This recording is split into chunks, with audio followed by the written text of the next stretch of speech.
the newspaper said, no, thank you. And that was disappointing. But then I had this idea, which we'll get to, and that changed my life. And I'll tell you, it changed the world, actually. So I do think it was incredibly successful in that it seeded something very meaningful and gave me a perspective on the world I hold to this day. You just heard Alan Stillman, who had a lifetime of stories to tell after completing a 15,000-mile bicycle tour for world peace in the late 1980s. Imagine knocking on the door of a militant group in Damascus in the hopes of interviewing the ringleader, or becoming desperately ill in Algeria after eating a batch of rancid kidney beans, or staring down the barrel of a machine gun twice. When he returned to the United States, Alan was surprised to discover that no magazines or newspapers wanted to publish his proposed articles. The rejections, however, helped Alan recast his life or death moments on the road into an idea that would become his next great venture, QuickPoint, a universal visual language designed to help people connect, whether it's ordering stuffed cabbage in Hungary or identifying an explosives factory in Afghanistan. Nearly 4 decades later, Alan is still at the helm of QuickPoint. This is the story of the World Bicycle Tour that laid the foundation for a new way to communicate.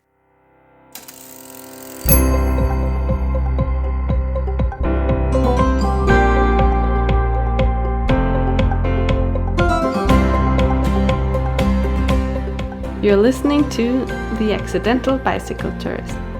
In this podcast, you'll meet people from all walks of life and learn about their most memorable bike touring experiences.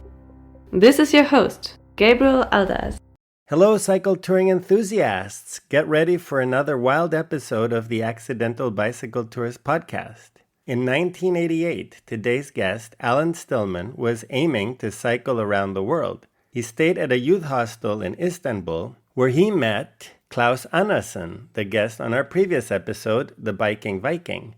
Here is what Klaus had to say about meeting Alan. This was very important for me, I think, to connect with him and realize, yes, it's actually doable to do it all the way around the world. He was actually a very interesting character who since then built a multinational business around his cycling thing. It's always fun when we get to see both sides of a meeting between two bicycle travelers. Nowadays, social media enables people to meet virtually first and only later in person. However, in 1988, there's no doubt that the meeting between Klaus and Alan was completely accidental. So, Alan Stillman, thank you for being a guest on the Accidental Bicycle Tourist podcast. Well, you're welcome. My first question is obvious. Do you remember meeting Klaus in Istanbul in 1988? I do not. I remember being at that youth hostel, and I remember meeting a number of people there. There was one man that sort of saved me that I remember there, but I don't think that was Klaus. Could have been Klaus, but I don't think that was his name. What do you mean he saved you? Well, it's sort of a funny story. I was about 50 miles out from Istanbul, biking there, and my crank arm broke. I mean, like it literally broke. The metal broke. And I'm like, yikes, I need a new crank arm.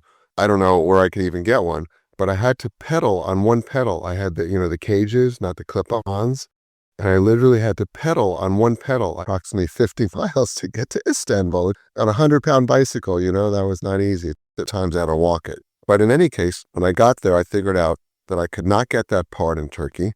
I could not get that part in Greece, which was the closest country.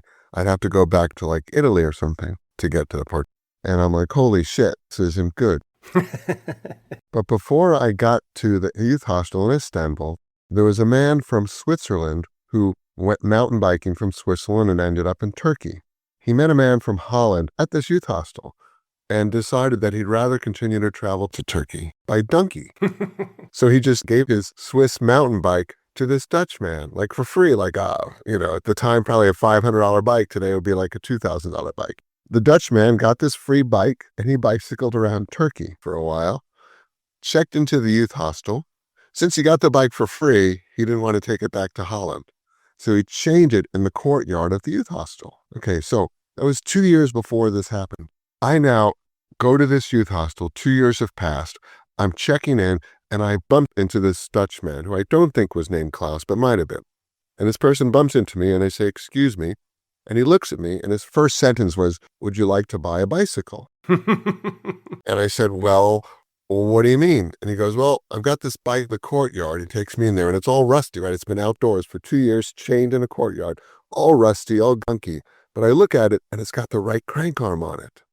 So I say, how much? He goes, $10. I say, sold. Hand him $10, pull off my part, and my bike's working again. So whoever that man was, Klaus or not Klaus, just saved me, and it was quite a coincidence. Yeah, that's incredible. Well, Klaus is from Denmark, so it was not Klaus because you met a Dutchman. So not Klaus, but same place, same time. Why was that crank arm the right one? I'm trying to think. I mean, the crank arms come in different lengths, but was it the fitting? Yeah, so, it's like a square hole, right? And then there's the diameter of my crankshaft, I believe is the term. And it has to perfectly fit and be the correct length to balance the other one. Yeah. It was the exact same crank arm I would have needed had I gone to a bike store. My bike was an American Trek 720, and having to bike 50 miles on one pedal, that was an experience. I've actually had a similar experience, but I can tell you I did not last 50 miles. I thought maybe if I duct taped my my shoe to the pedal, I didn't have the cages, so if I duct taped my shoe to the pedal, maybe I could do it. But pedaling on one leg, it is the weirdest thing ever. It is. It really is. Yeah. And at times I would scoot with the other leg. If it was uphill, I'd push it. Yeah, you don't know what to do with the other leg. So yeah, you sometimes scoot with it yeah. So that's what happened in Istanbul. We'll get back to your trip, but let's back up a little bit all the way to the beginning. And how did you even get this idea? How did you think you would bike around the globe? So there was two things that ran through my head. One was I loved to bicycle and I wanted to see the world. And the second one was I wanted it to be a trip of world peace. I wanted to promote peace. And so what does that mean, right? To have a little flag, right? And the idea there was basically two parts. One was to go to parts of the world where there was incredible conflict and hate and sit down and try to understand why there was so much hate. And there were two areas I focused on. One was Eastern Europe, where you remember there was the Cold War, the Soviet Union and America. We hated each other. We have nuclear missiles pointed at each other. We still do. But I wanted to go into Eastern Europe and understand what their worldview was. Why do they think and feel what they do? What is life really like in East Germany, in Bulgaria, Romania? Ceausescu ruled Romania. Yugoslavia had the Tito lineage. I wanted to really sit down with the people and interview them. So that was one area, Eastern Europe. The other area was the Middle East. Why was it the Arabs and Jews been fighting for God knows how long? So I met with really extreme groups. I spent 4 months in Syria. Very few people spend 4 months in Syria. And I'm Jewish, not religious, but Jewish. So very few Jews spend 4 months in Syria, particularly at that time in history under Hafez al-Assad. And I interviewed like the PLO. I interviewed like government officials and the Syrian government. And I would say to them, why is it you like to kill every Jew? I mean, I literally interviewed people who are actively planning and doing terrorism, which we would call terrorism from our point of view. They would call it liberation. And then I went into Israel, and then I went to the West Bank, and I talked to settlers who were extreme right-wing, kind of the Netanyahu types. And I said, tell me your views. So part of this peace trip was to just understand why people hated each other by talking to them and hearing their stories. So that was like part one of why it was a peace trip. The second part was I wanted to carry a message of peace. Well, I wish actually I had it in front of me. But I wrote up a statement that kind of just came to me when I was bicycling that said, in essence, there's two basic problems that I think are destroying the world. One is tribalism. We just think that my religion, my culture, I guess these are two reasons to fight each other because we're in different tribes. They'll call it tribes or clusters. And that if people would get at the deepest level, right, we all have hearts and minds and bodies, we're all humanity. If they would transcend their individual sense of tribalism to a shared global identity, that would be a key piece of bringing peace to the world. And the other piece of it was the excessive consumption of the planet, that we use too much energy, it would pollute, we destroy the water, the air, the land, and that the planet is what we live off of. Why do we do that? Because we're focused on just wanting more, the obsession of more, and we exploit the planet. So I wrote up basically the most thoughtful statement. It was funny too, because it came to me as a stream of consciousness, and I wrote it up, I found a typewriter. I typed it up. I got it translated into different languages, photocopied on little pieces of paper, it was about that big. Then I would go to newspapers and places and say, consider printing this, consider printing this. Some did, most didn't, honestly. So that was how, in my world, it was my trip of peace. Well, that is a much higher calling, I think, than most bicycle tours. Tell me about where you grew up and what influenced you to come up with this idea for a peace tour. Well, I grew up in New York City. I don't think that was really a factor. I think mostly I read the newspaper every day, like maybe many people do, hopefully. I would always read and see on the news about this hate and war. I'll tell you when it really hit me. I went to Cornell. I was good at school, you could say. When Reagan started the Star Wars system in I think it was early 80s, 82, maybe 84, Reagan said, let's build these missiles that can knock out the missiles. I learned that Russia had hundreds, thousands of nuclear warheads. We had thousands of nuclear warheads. Any one of these could vaporize a city. All of them would vaporize the planet. We'd have nuclear winter. Literally, we would kill, at the time, maybe 6 billion people on the planet would all be dead and all life if this thing really went nuke, and it was on a hair trigger. And I was like, wait, this is how the world works? These horrible weapons of mass destruction? And if one leader of America or Russia, has a bad hair day, he might push the button and we'd all fucking be dead? It was like the shock. I didn't know that. Like somehow I not learned that till I was about 20. This isn't right. And mad, right? Mutually assured destruction. It seemed like a problem. Mm-hmm. So I thought I need to do something about it, which was maybe a little overly ambitious. And candidly, it failed. World peace did not happen as a result of my trip. But I tried. You did your best. You did your best, for sure. How far along were you on your around-the-world trip by the time you reached Istanbul? So I left America on July 5th, 1986, which was a big deal because, what was it? Is it the bicentennial? America was founded in 1776, 1986. I think it was maybe 210 years or something like that, past our birthday. So it was a big deal for America. I remember watching the fireworks on July 4th, 1986, landed in Sweden July 5th, 1986. So by Turkey in 88, it had been around 2 years. But okay, wait a minute, Alan. If you were in Sweden in 86 and Turkey in 88, either you bicycled very slowly or you took a long break somewhere. Oh no, I went through Africa. I came down into Morocco. Okay. Yeah, coming down was Sweden, Norway, Denmark, Germany, France. Got it. Well, I purposely took the route I wanted to take. I mean, my big thing in Africa was I crossed the Sahara Desert on a bicycle, which is not common. No, definitely not common. And not advised. Not advised. Maybe that's why it's not common. I mean, it's hot, it's wind, sandstorms are horrible for bicycles. Yeah, for sure. So why did you want to cross the Sahara? It just seemed kind of cool, Plus, if you're in Morocco and you want to get to like Tunisia and you don't want to go along the coast, the Sahara is like the way to go. Right. If you're in Morocco and you go to Tunisia and you don't go along the coast, then yeah, you're basically in the Sahara. And you want to go through Algeria. Mm-hmm. Algeria was one of those countries, no one bicycles in Algeria. I didn't see another bike in Algeria. No. How was it? Well, people were like so nice. When you're like on a bicycle, you're incredibly unintimidating. Like my bike was like 100 pounds. I had bags and tents and water, like it's this big concoction of a bicycle. Really slow because it's so big and heavy. People were like very curious. It's Islamic culture, Arab culture. They're very friendly to guests. So I'm having tea here and lunch here and spending a night there and just making friends all over Algeria.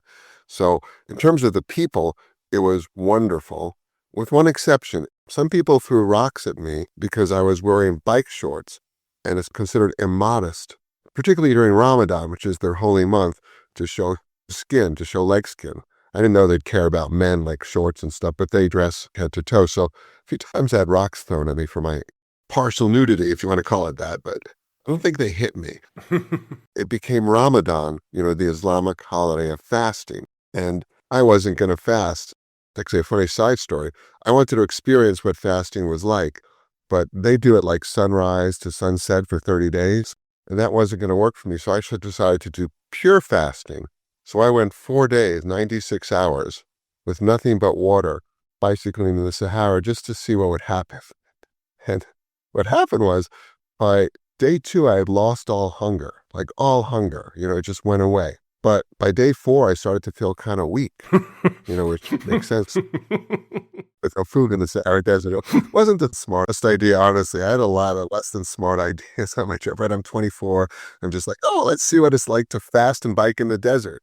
But I do remember when I finally started to eat food, like on day 4, it was very weird. Like, what's this thing called food? My mouth wasn't used to it. It was just an experience. It was like a new experience. I wouldn't recommend bicycling in the Sahara Desert, not eating food for 4 days with sandstorms and wind. Just not smart. Did you hallucinate at all? No, and I didn't see any mirages either, when you see water in the distance. I also got severe food poisoning in Algeria and almost died, but it's sort of an interesting story if you want to hear it. Yes, okay. So, those big red kidney beans we eat? In Algeria, they sell them like on hot dog stands. Like you go into a town and they sell you kidney beans on the street in these hot cookers. I was living on a super low budget. You could imagine I averaged $10 US a day for the whole trip. The kidney beans were like a nickel a pound or something ridiculous. So, it was Algerian money. So I bought my pound of kidney beans, maybe 2 pounds because they were so cheap. And I ate as much as I could, but couldn't finish them. So I just put them in my bike bag. And the next morning, I said, I'll have kidney beans for breakfast. But they smelled kind of funny, like, of course, they were rancid in 100-degree temperature overnight. Oh, no. But, I was like a cheapskate living on my $10 a day. So I said, damn it, I'm going to eat them. They weren't that yucky tasting. Some hours later, I got food poisoning and I started throwing up profusely. And I'm literally sitting on a sand dune, my bicycle laying down. I think it was about 115 degrees, throwing up, dehydrating, thinking, I'm going to die on this sand dune. I'm really going to die being dehydrated with food poisoning in the middle of the Sahara Desert. The sand would blow over you. They wouldn't even find you, right? You'd just be blown over in a windstorm. I didn't want to go out that way. By the way, a friend of mine joined me in North Africa. I was concerned to bicycle across the Sahara alone. So I had a friend, which was really smart because he saved my life. So he figured out what went on, and he flagged down a truck. It was that Russian truck, and you think, well, Russians are not our friends, but that day they were my friends. And they took my bike and put it on the truck, and they were heading to Tunisia, and they dropped me off at the Tunisian border. They went their way, and now I have to go clear customs to go from Algeria to Tunisia. The security guard, whatever, border customs guy, asks to see my passport and my papers. You need a visa as well. And I threw up again, and literally I projectile vomited on the man. I threw up on the freaking customs guy.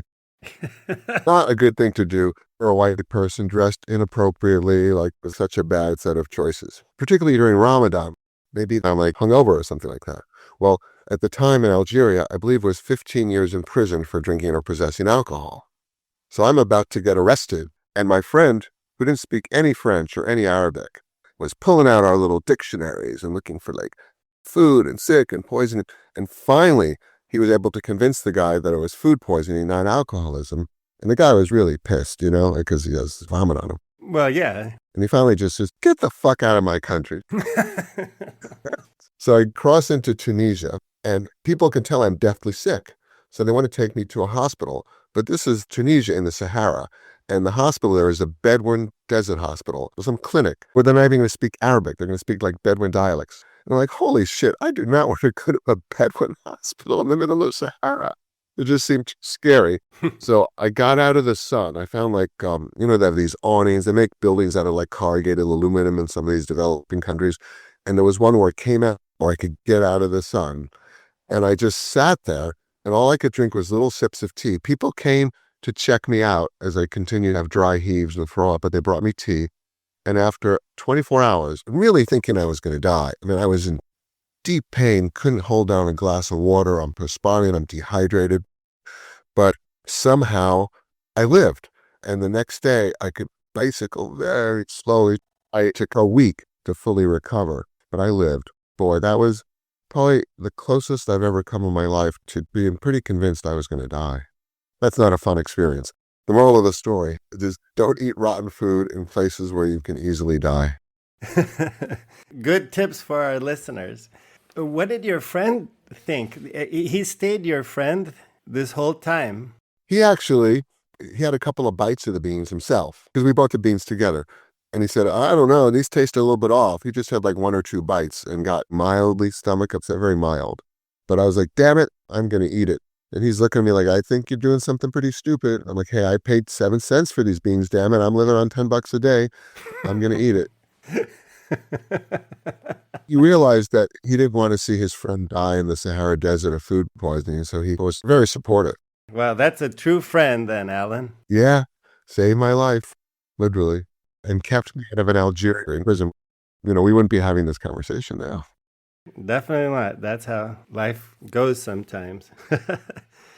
Okay, so I'm trying to, in my mind, trace your route. So you said you flew to Sweden, you made your way through Europe to Morocco, then crossed over the northern African countries. Yes. And that's how you got to Istanbul. Yes, so then I ended up in Tunisia. I took a ferry to Sicily. I went up through the boot of Italy. And then I believe I went, what is it? It's Switzerland or Austria that's on the top of Italy. Or is it Germany? From Italy, you have either Switzerland to the west or you have Austria to the east. Yeah, so I went to Switzerland for a while and went different parts of Switzerland. Then I went into Austria. Then I wanted to do my Eastern Europe leg before the wall fell. It was like 1988. The wall fell in 89. So then I needed to get a lot of visas in Vienna because I was in Romania, Bulgaria, Czechoslovakia, Hungary, Yugoslavia. I wanted to get into Albania. I tried so hard to get into Albania. There hadn't been an American there since World War II. And I wanted to be the first one. And the State Department said to me, if somehow you get your ass into Albania, we don't think you will. We don't want you to. We just want you to know if you get in trouble, you are on your own. We have no relations. We will not help you. You can rot in a prison. We highly advise you to not try to get into Albania. Again, you could tell my childhood, adolescent thinking wasn't that good, and I really tried, but thankfully I didn't. I got into all those other countries. But finally, I believe it was, Bulgaria borders Greece, doesn't it? I went south through Bulgaria, then north of Greece, and then from Greece, I made it to Turkey. Okay. Let me clarify something. Originally, I wanted to circumnavigate the planet, but I realized at the rate I was going, it was going to take about 8 years. I kept detouring too much and getting sick and getting in trouble. And I met a woman in the middle. I fell in love with her. I spent a few months with her. It was a bit of a zigzag. That's perfect. Actually, I fell in love with 2 women, one in Israel, one in France. Spent months with each of them. Was that the very start of the trip in France? Yes. I was visiting newspapers. They were doing stories, and she actually was the secretary at one newspaper. And the journalist got delayed and couldn't come till the next day. Actually, she invited me over for dinner, and then it was a long dinner that spanned weeks and months eventually. We're filling in the 2 years now that were between landing in 86 and Istanbul in 88. I finally ended up traveling on 4 continents, 28 countries, 15,000 miles. And 15,000 miles is about the land circumnavigation of the planet, not counting oceans. So I did not circumnavigate the planet, so I call it a world bike trip, not an around-the-world bike trip. Ah. The other piece of it, a little awkward, embarrassed to say, but I weighed over 300 pounds, which I guess is over 150 kilos in metric, which you use. I have lost literally over 50 kilos, over like 100 pounds, using something called the Life Cycle, which was an indoor exercise bike. Long before there was Peloton or Swift, there was Life Cycle, a stationary exercise bike invented in 1968 by Keen P. Dimmick to improve his own physical condition. Life Cycle was the first electronic exercise bike, featuring a console that monitored heart rate, calories burned, and distance traveled. Of all the iterations of the Life Cycle that followed, and they are still in production today, My favorite is the Life Cycle Exertainment 3500X, launched in 1994 as a joint partnership with Nintendo. According to the promotional video for Mountain Bike Rally, one of 2 video games that worked with the system, what you see in the game is what you feel on the bike. You can steer, jump hazards, even punch your opponents. Now that's exertainment. And so I contacted the company that made these bikes and said, hey, I lost 100 pounds on your bike. I'm going to ride around the world. So what do you think? You want to sponsor me? You want to get involved? They sent a photographer out and took these before and after pictures, and they posted them and did whatever they did with them. I said, okay, well, you're going to give me some money and sponsor me? And they said, oh, no, we just find these pictures helpful. Have a nice bike ride. That was like disappointing, But in any case, in the beginning of the trip, my first country was Sweden, my second country was Norway. And I met someone in Norway, and they said, you're bicycling around the world for peace? That's kind of cool. I bet our local paper would like to do a story about it. So they take me, a little village in Norway and the local gazette. In the course of the interview, I just happened to mention that I lost weight on a life cycle. And the article comes out the next day, and it has the words life and cycle in Norwegian. And I go, this is kind of interesting. So when I get to the next town, I seek out the newspaper office, and I said, hey, read this article in your sister paper down the street. Would you like to make a story like this? They said, sure, it's a cool story. And this time, when they interview me, I emphasize life cycle. And of course, the article comes out, and now I have 2 articles that mention life cycle in Norwegian. And I said, wow, I am going to see if this company will change their mind.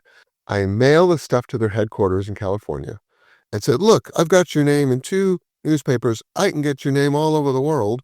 I'm going to call you collect at this time and this date. And if you are interested, accept the collect call. They accepted the call, and they became my sponsor. Every time I could get their name in the newspaper, they also give me like a t-shirt, a hat, a little thing to hang on the bike. They also cycle, life cycle. If you can get any reference, we will pay you. I asked for 100. They wanted to give me 50. We compromised at $75. I got written up about 100 times all over the world.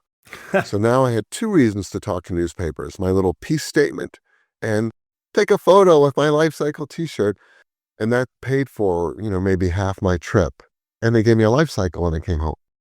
Oh, Alan, just saying you were making a collect call. I think a lot of our audience has no idea what a collect call means. This was before cell phones, right? There's no such thing as internet. There's no such thing as email. And phone calls from Europe to America are like $5 a minute. They're crazy expensive. So a collect call is when you tell the operator, I'd like to make a collect call, the person agrees to pay for it, that they would collect them from them, not from you. So the operator says, I have a collect call from Alan Stillman in Norway. Will you pay it? Will you accept it? They say yes, and then that $5 a minute goes on their tab, not mine. So that's what a collect call is. For them to give me the $75, I needed to send them the article. They needed to see I did. I can't just say, I've written up that. They needed proof. But the thing is, when you get interviewed in a newspaper, they may not publish it the next day. They might publish it in 2 days or 3 days or who knows. But I didn't want to stay in every little town all over the world hanging out for this article to come out. So I would often go to the journalist and say, hey, when it comes out, would you mail it to me? Which they would do, courtesy. But where the heck would they mail it to me, right? So I had to estimate where I might be then. And you can mail things to post offices, and post offices will hold mail for you. And so, they would mail it like a country ahead. Then I'd have to go to that post office and then hope it would be there, which it was most of the time. Then I had to go find like a photocopy machine, and then I had to go mail it to California. And then, of course, they had to send a check to my family in New York, and then I had to see if it came. So imagine no email, none of this stuff. You're just hopping across the world, even bicycle parts. So this was kind of funny and sort of interesting story. Your bike parts are going to burn out after so many miles. What do you do if you're in Turkey and you need tires and they don't have your tires size? So I needed places where I could buy parts in America, mail them ahead and know it'd be there. But who did I know around the world? There was a friendship organization called Servas, S-C-R-V-A-S, great organization. I joined it. It was sort of like almost like couch surfing, but it was a peace organization. It was more for people who cared about peace.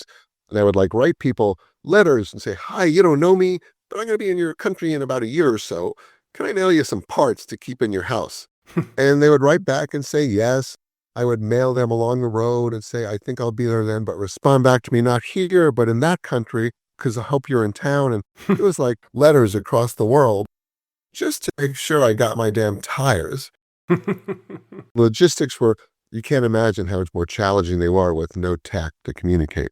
Yeah, and you were really working so many different angles with the corporate sponsorship and the parts and the friends and the newspaper articles. Well, then let's talk about Eastern Europe. That was one of your target areas. You wanted to see how it was before the fall of the Iron Curtain. And what were your impressions? One of the ones that really stuck out was Romania under Ceausescu, and maybe you know the name. He was a particularly brutal dictator and exploited the population in so many ways. One of my strongest memories, really, 2 or 3 stand out. One was, in the Old West, they had the covered wagons, that the horses would pull, like in John Wayne movies. Well, I'm bicycling in rural Romania, and I see all these covered wagons there, like out of the freaking 1800s. And I look, and it's people living in their wagons, hand tilling and hand gardening the soil, farming.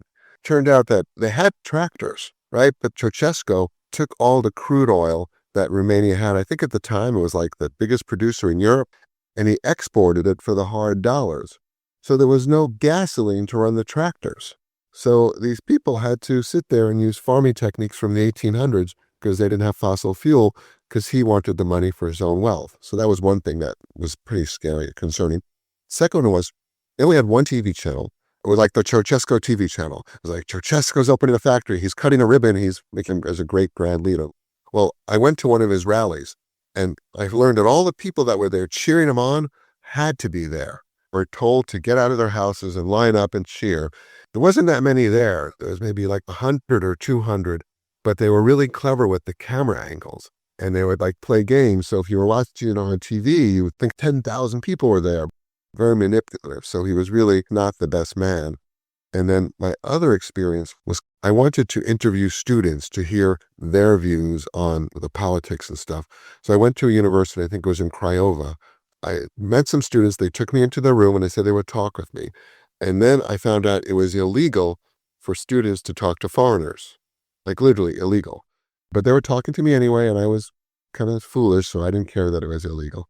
And then they said to me, they need to see my passport, and I can be officially authorized to do interviews. I was like, oh, that's kind of cool. I gave them my passport. They're gone, or somebody's gone for several hours. And I'm getting nervous. I'm talking to a couple students in this room, but my passport's not there. Another thing you want to lose in Romania during communist rule. Finally, 2 people knock on their door. It's soldiers with machine guns. And they tell me that my ability to interview them has been denied. And they give me back my passport, and at gunpoint, escort me off the campus. And the rest of my time in Romania, I'm tracked and followed. What an experience. Wow. I'm not telling you fun stories, am I? Oh, they're interesting for sure. I also learned that Romania had a bribe system. Lucky Strike cigarettes were the unofficial currency, a pack of Lucky Strikes. It had to be Lucky Strikes. It had to be open. You want to cross the border, it's 5 packs. You want to do this, it's 6 packs. That was their way to gamble. I don't think anyone ever even smoked them. And I was told that. Someone said, before you go into Romania, buy a shitload of Lucky Strike cigarettes. So I had packs and packs of it. Huh. Wow, okay. And I don't smoke. You were well prepared. You had to lug those cigarettes on your bike. Part of your 100 pounds. My bike was the heaviest in the Sahara because I always tried to keep 5 to 10 gallons of water on me. What does a gallon of water weigh? 8 pounds? Yeah. No, I think it's 4 pounds. No, 8 pounds, right? It would weigh 4 kilos, so that's roughly 9 pounds. Yeah. And so if I had 10 gallons, it was 80 pounds of water. Yeah. Yeah, so it was over 100 pounds when I was fully watered up in Algeria. Watered up. Wow. Crazy. So far, we've looked back from Istanbul, and then you said that from Istanbul, you went to the Middle East, which was your other hotspot for your peace travel. Yes. I crossed into Syria from Turkey. Southern Turkey has a border with Syria. I bicycled to beautiful spots, some history, some culture in Syria. And then I got to Damascus. I was fascinated by Damascus. It's the oldest continuously inhabited city in the world. I think it's got, I forget, several thousand years of continuous habitation. I rented a room from a family in downtown Damascus. It was the heart of the old city. In the Bible, there's a spot where Saul got his vision back and became Paul. He had this mystical experience, and then he went to Rome or whatever. So I was like down the street from the spot where they claim that exactly happened. So it was really interesting. I learned that all these interesting groups are based in Damascus, particularly the PLO. The Palestine Liberation Organization, or PLO, was founded in 1964. As the name implies, the PLO's core ideology is to fight for Palestinian independence. You might remember the name Yasser Arafat. He was chairman of the PLO from 1969 to 2004. PLO had different factions, and the most radical factions could not be in Cairo or Tunisia. They didn't want to have anything to do with them. They were in Damascus, where they could be very extreme. At the time, what they were doing is they were taking hang gliders based in, I think it was like the Golan Heights or Kenetra, and they would hang glide into Israel, the terrorists, and land in Israeli military bases carrying machine guns and start shooting at Israeli soldiers to kill as many as they could. And of course, the soldiers fought back and the hang glider person was killed. They knew they were going to die. It was a martyrdom thing. I interviewed family members of people who had been martyred just to sort of hear their stories. And I interviewed the faction that was planning these things, like their boss, so to speak, their ringleader. I remember talking to this guy, and he's like got a radio in the next room, and he's like radioing in to do attacks or something like that or whatever. And I'm just, asking him, so tell me your life story. Wow, how did you even get in contact with these people? I pretty much just knocked on the door. They have offices, like places like Damascus where they're openly part of the culture. You knock on the door and say, hi, I'm bicycling around the world for peace. Well, I'll tell you what helped me, though. I was written up in the Damascus newspaper as doing this trip for peace and this and that, and I had it in Arabic. So I'd always show them this article, because if I just showed up, they'd think I'm a spy. It might not go well. They figured out I was a Jewish American. Totally wouldn't go well. So I would share this article, and they go, okay. And then I say, I want to hear your worldview. I want to understand why you think and feel the way you do. They said, sure.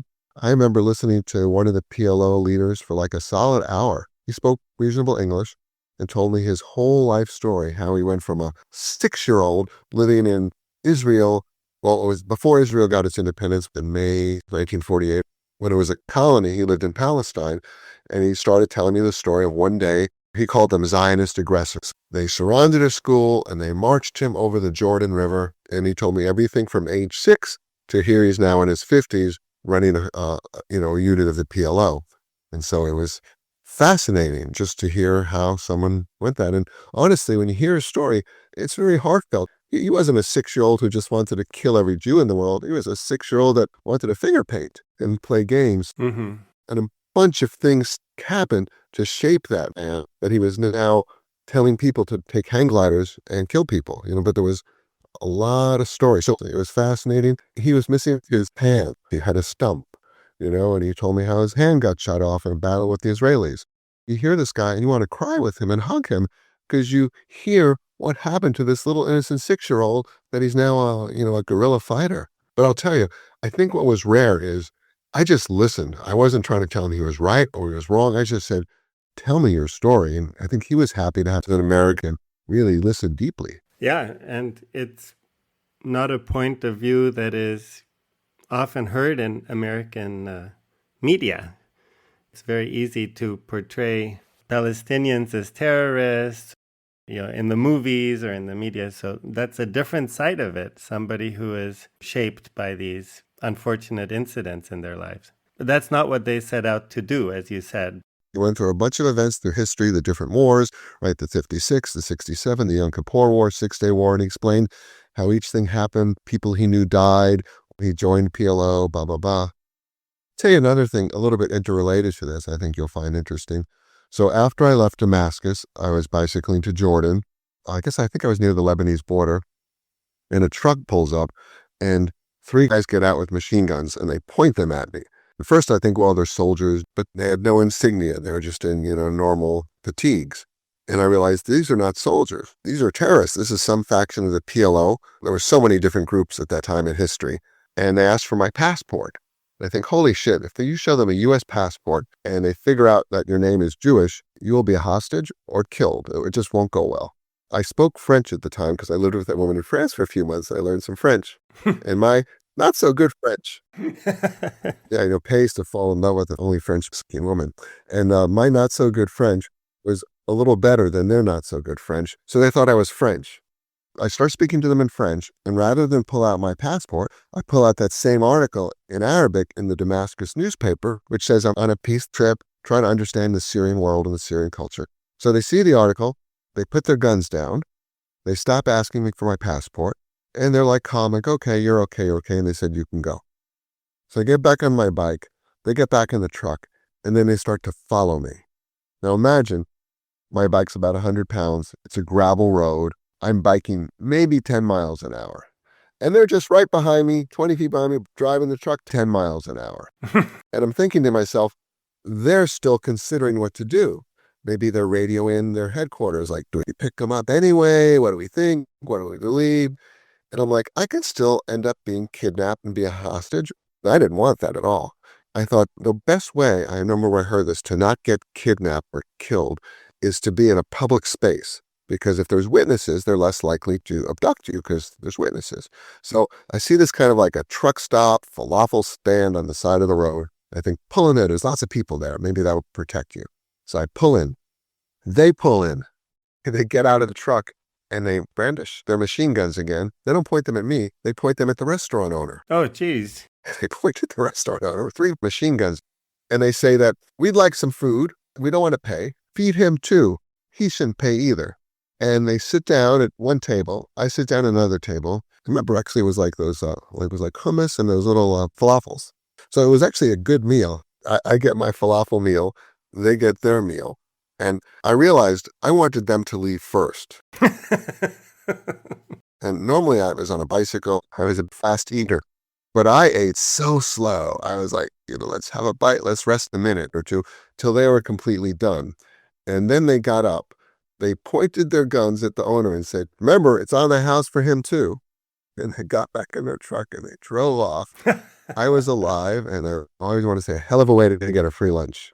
Wow, Alan, that is probably the craziest story yet out of all of them. You've already mentioned twice having machine guns pointed at you during the trip.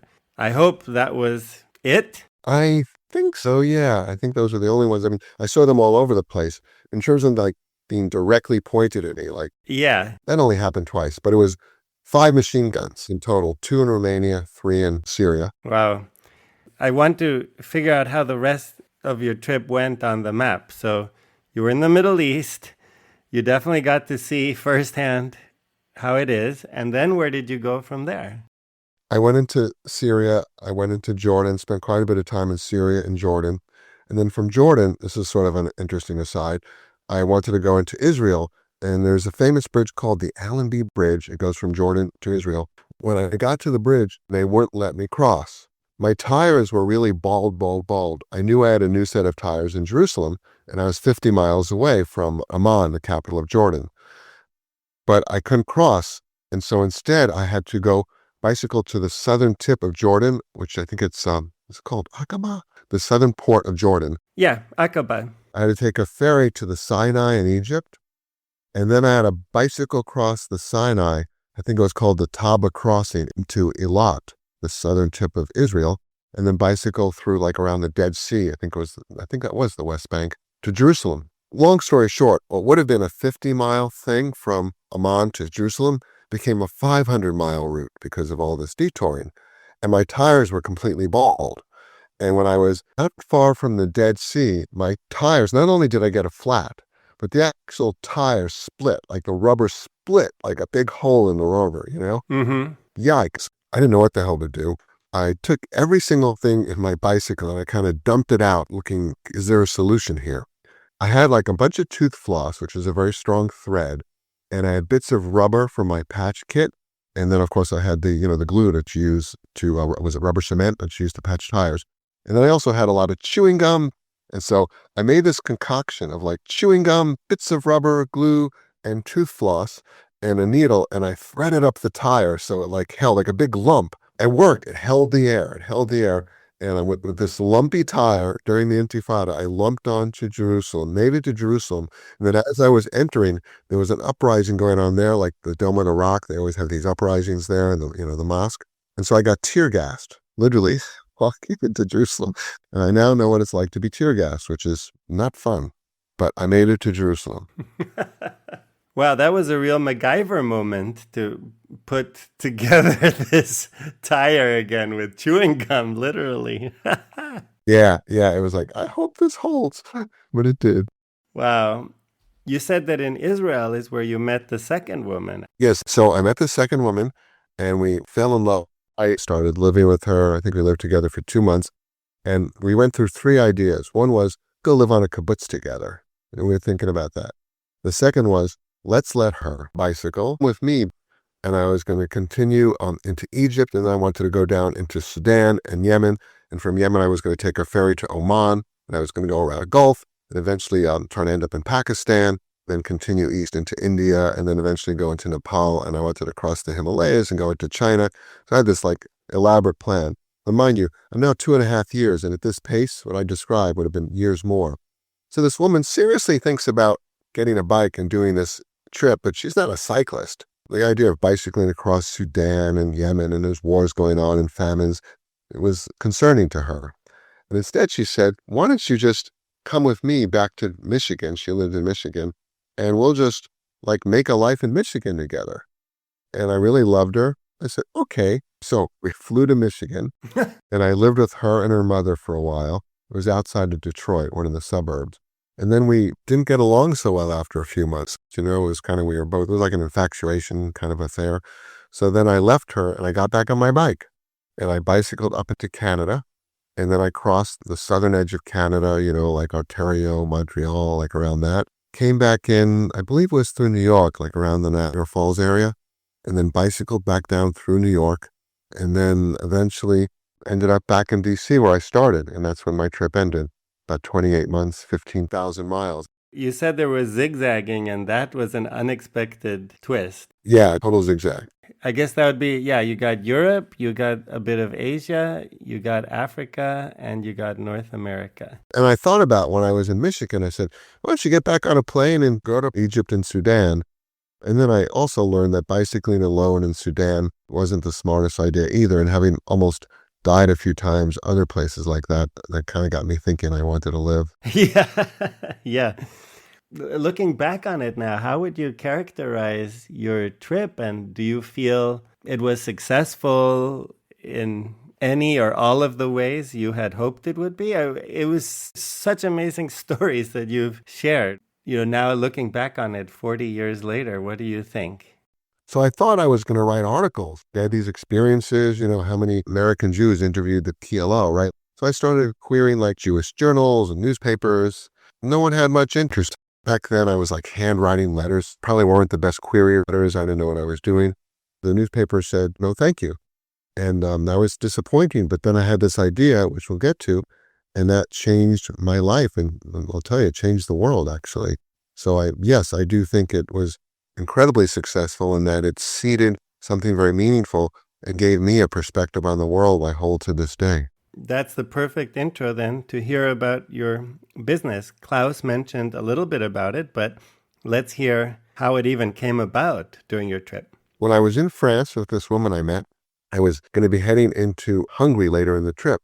I was concerned that Hungarian is a very difficult language, and that if I happened to be in the country on a Sunday and stores were closed, how would I get food? I was a big eater. I can eat a lot when bicycling like that. And she said, Alan, I'll pick a magazine and cut out a couple of pictures of like tomato and cheese and bread, and you can just hold up those pictures and somebody will feed you. We never actually did that, but it said, interesting idea. Well, sometime later I was in Turkey, and you carry extra spokes on a bike, they break, and I ran out of spokes, they'd all broken. And I had my little Turkish dictionary, and it was actually a phrase book, and they didn't have the word for spoke there. And I was thinking, this is annoying. I'll have to bring my broken bike to the bike store, And then I thought, I should make a diagram of all the bike parts. And I said, I could print it, and I'm sure other cyclists going around the world would want this thing. I started to think, I thought about the first story of the foods. And I said, you could really take every single element that a traveler might want to communicate and make a picture of it. Put it on like a folding card, like a map. And whether you want certain kinds of food or a hotel or a train or a single bed or a double bed or bottled water versus tap water, whatever it is. And so I came back and put together 600 pictures. I called it Quick Point because you quickly point to get your point across quickly, and made these travel cards. And for a bunch of years I did that, and it was used in 4 different Olympics as like a giveaway. It was used by companies for branding. It was in stores. It was used by the Rail Europe system with Eurail passes. They gave them out. I sold hundreds of thousands of these things. I pretty much was focusing on travel. And then I thought, wait a second, what about healthcare? What if somebody got sick while traveling and they needed to go to a doctor? How would they tell the doctor where it hurt, what happened, what the symptoms were? How would the doctor tell them what the treatment's going to be? If they were in, let's just say, Tunisia, in a Bedouin desert hospital. Yeah, and had eaten some rotten beans. Exactly. And then I thought, there's all these things called like Doctors Without Borders, Médecins Sans Frontières, doctors traveling overseas around the world to do good, but they don't speak the local languages, so the doctors could use it too. And I had a friend who was a physician who did something similar to Doctors Without Borders, and she said, I'll help you think through the medical dynamics of it. And realized that the main application was not people bicycling or traveling overseas getting sick in obscure places, but actually in the United States, because roughly 10% of America doesn't speak English as their first language. And so when they call 911 for an ambulance or they walk into an ER, it's an issue. They can't explain why they're there. So it turned out it was very useful to sell to hospitals and ambulance departments. In fact, every ambulance in New York City for the last 20 years has carried this on their ambulances. Yeah, so those are 2 different seeds during your trip, your illness in North Africa, and then the fact you went through Hungary, which I can definitely agree. Hungarian is an impenetrable language. Just to be clear, you never actually used the cutouts in Hungary? You made it through without them? The woman I was dating, she never actually did that. She never really cut out the pictures for me. Okay, but did you do it? No. Ah. The only thing I did with pictures was, in Greece, I needed to catch a ferry at, let's just say, 6 a.m., and there was no alarm clock in the room. And so I drew a series of like cartoons showing like the owner of the hotel or lodge or whatever it was, hostel, that there was a boat, and I drew a clock at 6 a.m. that I had to be on it. And then it was like 5 a.m., me in bed, and then these series of diagrams. And he understood, please get me up at 5 a.m. And it worked. He got me up. That was like the closest to that. Oh, cool. There's a lot of interesting pieces, but the one I think that's perhaps most relevant was September 11th, 2001, 9/11 happened, that changed the world. And I was selling to travelers. And you can imagine very few people were traveling internationally right after that happened. Everyone was scared of terrorism and whatnot. 3 days later, I get an email from a major in the Marine Corps. Said, Alan, I've been using your travel cards. They're quite helpful. I use them all over the world. But it would be nice if you could put some military imagery on it, because we now have a lot of soldiers going places where we need to communicate and we don't speak the languages, namely eventually Arabic, Pashto, and Dari for Afghanistan. And that led to me developing a product for the military. And then it led to the military realizing it was a great idea, and they made it standard issue for every soldier going into Iraq and Afghanistan. Particularly, we did many different variations of it. The ones that were most important in terms of making a difference were the ones for, the term IED, improvised explosive device. Mm-hmm. The thing about IEDs is that once they're deployed, once they're buried or hidden, wherever they're hidden, they're very hard to stop because you can't see them. There isn't necessarily a way to counter them or detonate them. It's very difficult. IEDs were the number one cause of death and disability for both the Americans and everyone. Like whenever they went off, whoever was there got killed. And this is a simplification of a long story. I basically went to the military and said, why don't we see if we could help soldiers find the IEDs where they're being made? And if you catch them before they're made, then they can't be deployed. And they were like, well, how do you do that? Because there's not big signs like IEDs made here, please come raid us, right? To be MacGyver-like, they're improvised. They're made all sorts of strange ways.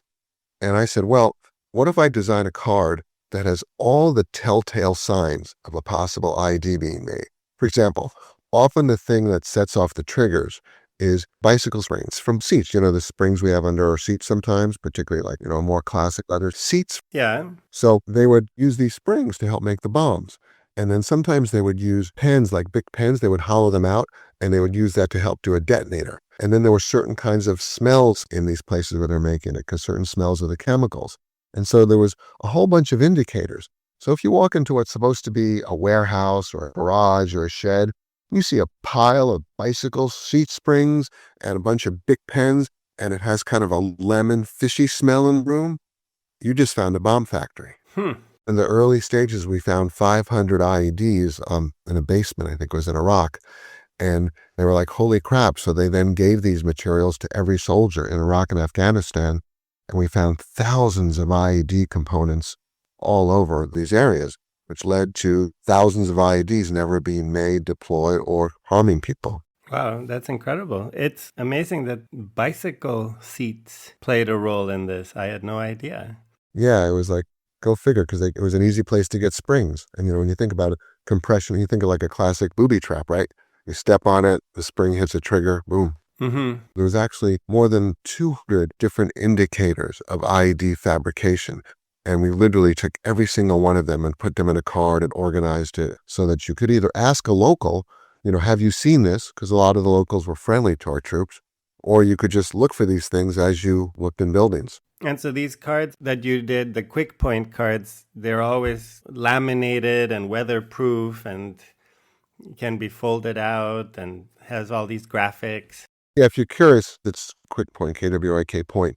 Some of them I make with just a lamination. They fold kind of like, have you ever seen those guides to like look at birds or spot trees, and they're laminated and they fold nicely? Sure. The ones for the military overseas are made on kind of a synthetic substrate. It's kind of like a plastic synthetic substrate. It's very thin. It's super thin, but it's insanely strong. It won't tear. Like you couldn't tear it if you tried. And it's waterproof and tear-proof, and literally it'll last for decades. It's the strongest material I think you can print on. And so the ones for the military will print it on a synthetic substrate. It also folds down into some kind of little pocket-sized. Oh, they all fold to pocket size. The military has something called cargo pockets, which imagine a little pocket on somebody's arm, kind of like by their bicep or shoulder, and they can pop things in there. So they would typically keep them in their cargo pockets. In fact, tell you an interesting aside, the local Afghanis knew that every American soldier carried these cards. In fact, eventually, like NATO and other soldiers carried them. So if they wanted to talk to a soldier like they had something to report, because if they thought there was an IED in their village, they wanted it removed. They didn't want their child to walk over it, right? Because it was the Taliban who was doing this stuff, not the Afghan population. It became a gesture, I'm told, in Afghanistan, that if somebody tapped their shoulder, that means they had something to say. Take out the card, I want to talk to you. And that became like a gesture for, I have something to say to you. Incredible. And you've been at this more or less since your trip concluded, so in the late 80s. So yeah, more than 30 years. Yeah, I came back with the idea in my head in 88, started it in 89, and now I've been doing it for, 36 years? Is that right? Yeah, 36, 37. It also led to another thing. I think you'll find this interesting. A little backstory. I was raised by my mother and grandmother. I lost my dad as an infant. When I was 12, my grandmother had a stroke, and we didn't know what was happening, and we waited 4 days before calling for an ambulance. And she had a horrible outcome. She never spoke for the rest of her life. She never moved. There's a term called locked-in syndrome, where you're just locked in your body. And she lingered like that. She had raised me, and she died that way. It was horrible. Then my mother had depression issues to begin with, got super depressed, and she overdosed on sleeping pills. Lost her as well. And because of that, I went into a foster home where I was raised.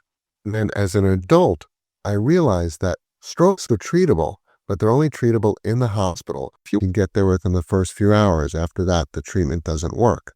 And that roughly only 10% of the population gets treated.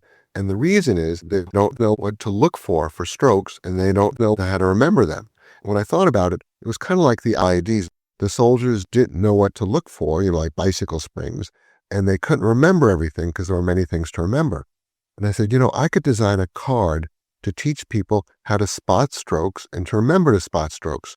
And so I started doing this in my city of Alexandria, Virginia, and that eventually led to about 100,000 people being trained in my city of 150,000, and more people were being treated for strokes. And then the state of Virginia learned about it, and they adopted my model. The governor endorsed it in a proclamation, and now there's 30 cities and counties in Virginia doing this. Then Maryland learned about it. They started doing it. Then New Jersey and Michigan are getting ready to do it. And now more than 1 million people have been educated on how to recognize strokes and the importance of calling 911 immediately. All of these stories make me think that it's incredible in this day and age, and I'm sure you've reflected on this, of apps and social media and everything that we said that was not available when you were on the road. You've stayed with this old-time method, which is posters and pocket guides and so forth. What are your thoughts about that? There's places where paper works better and there's places where digital works better. For example, take stroke recognition. We mostly just make magnets that go on your refrigerator. By the way, the stroke signs, just so you know, is one, a facial droop, like your smile droops down on one side. The second one is one-sided arm weakness. If you put your arm straight out, like just dead straight, one of them droops, just one of them droops. And the third most common one is garbled speech, just blurring, garbled speech. And any one of those, if it was a stroke sign, you should call 911. For something like that, a magnet's perfect because you need to see it many, many times. If I tell you to put it on an app, you're not going to think, oh, my grandfather's got a funny face. Let me check my app and see if some app tells me what it is. You're not going to think that. But if you're on your refrigerator every day for the last 2 years, you saw that picture of a droopy face, you're going to go, oh my God, my grandfather's having a stroke. There's places where paper or imagery that's static versus digital better serves the application. And you've stuck 100% to those applications. You're not going into the digital realm. I did make digital versions of my quick point stuff, not for the stroke, but for everything else. Often they still preferred the paper because if you're communicating with somebody, you don't necessarily want to hand them your iPhone and have them touch it, and they're not going to understand the interface to scroll and zoom in and stuff. A big old thing that unfolds like a map can just look through together. The eyes navigate it rather than a graphical user interface on a device. I call it spatial adjacency. If everything's right next to each other, like on a big map, it's much easier to see than having to go through a little 3x5 device. Oh yeah, spatial adjacency. So that meant that things that are related to each other are close to each other? Yeah, everything's grouped and categorized. All the fruits are in one category. All the vegetables are in a category. All the meats are in a category. Everything related to transportation, my boat, plane, cars in the transportation category. They're color-coded. So very quickly, say you're looking for food, you figure out that the orange panel is where the food is. And then there's like light orange for where the proteins are and dark orange for where the starches are, your breads and pancakes and cereal. So in a matter of seconds, your eyes can find the right thing, which is actually faster than using a device where you have to interface with swipes and zooms and pinches and clicks. I love it. Obviously, the success of the company speaks for itself in terms of people adopting it and getting use out of it. There's over 10 million of them out there. Eventually, I had 400 different publications printed, and there are all sorts of places. They focus, honestly, on the stroke stuff because of the card, which is a charity that came out of the ID thing, which came out of the travel thing, which came out of the bike ride.